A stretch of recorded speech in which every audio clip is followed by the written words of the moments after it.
In 1979, China was still recovering from the trauma of the Cultural Revolution.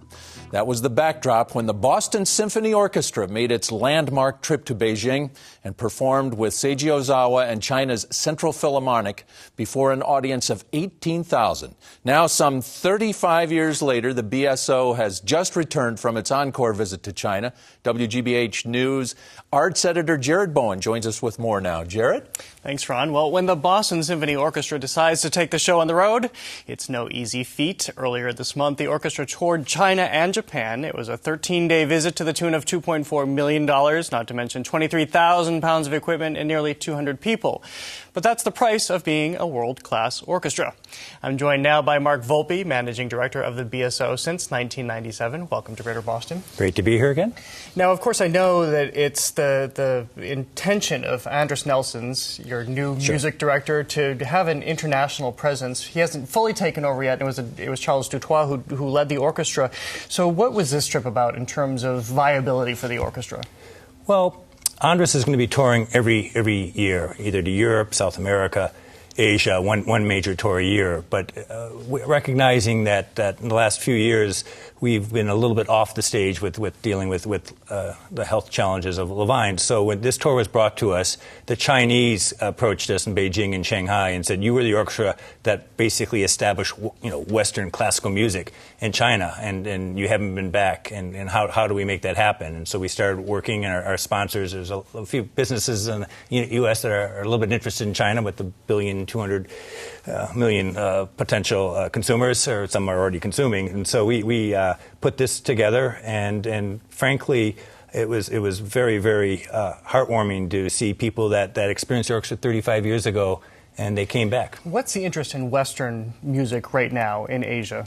Well, you have roughly 100 million kids playing instruments. There are 8 out of 10 kids play an instrument. And some indigenous Chinese instruments, some instruments we're familiar with, piano, and I think there are 40 million kids playing piano and about 60 million kids playing violin. So the Chinese, as a matter of public policy, believe strongly that to be educated, music is one of the disciplines that you have to have, one of the 7 disciplines, going back to the Greeks and Romans.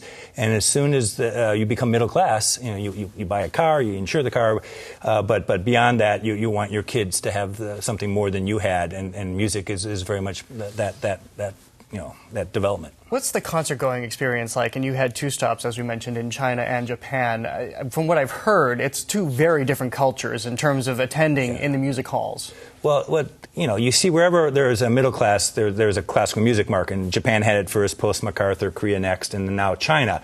In Japan, you can hear the air move in the hall. I mean, it's such reverence, such respect, very, very quiet until the end, and they're very appreciative. In China, they actually have cryons where they're telling people, don't clap, between movements. We don't really care. Sit straight. When people would take out their cell phones, these folks with lasers and the corners would zap them with a laser and try to, a laser with no lethal impact, but try to get their attention and embarrass them. And so they're still trying to encourage a concert etiquette that obviously is the norm here in America and Japan. And these halls have sprung up. We saw some of the architecture from the recent Olympics in China.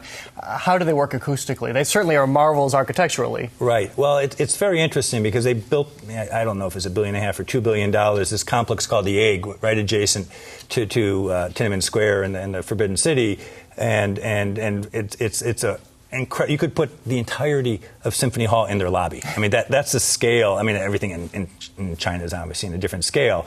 And so the buildings, are architecturally incredibly stimulating. Acoustically, they were a challenge. I mean, we're one of the orchestras that goes from our hall to every hall we go to is less good than what we have. So it's a little bit of a challenge, not to be immodest, but we got used to it. And there's some very good halls in Tokyo, and so we played there. But in China, it's still, I think when they went there, you heard the 18,000. I mean, that's because it was a big high school gym. There was no other place to play. You could play in the seat of government in the Great Hall, or you could play in a gym. And now I think there are 4 or 5 halls in Beijing, maybe 3 or 4 halls in Shanghai of consequence.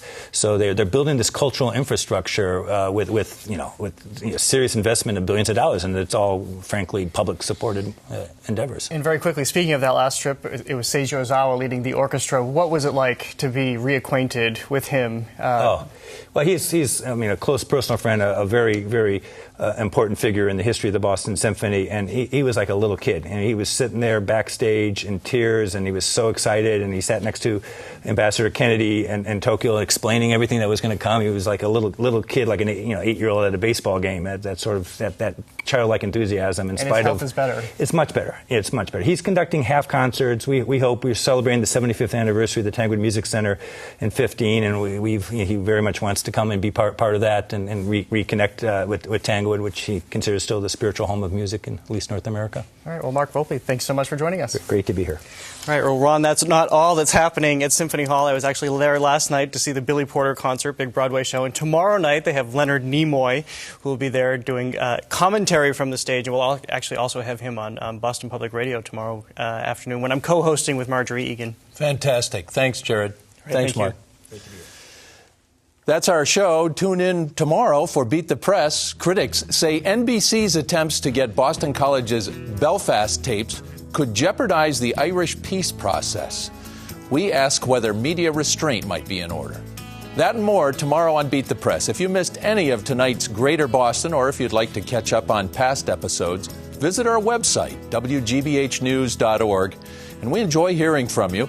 Email us at greaterboston@wgbh.org. I'm Ron Sanders in for Emily Rooney. Thanks for joining us.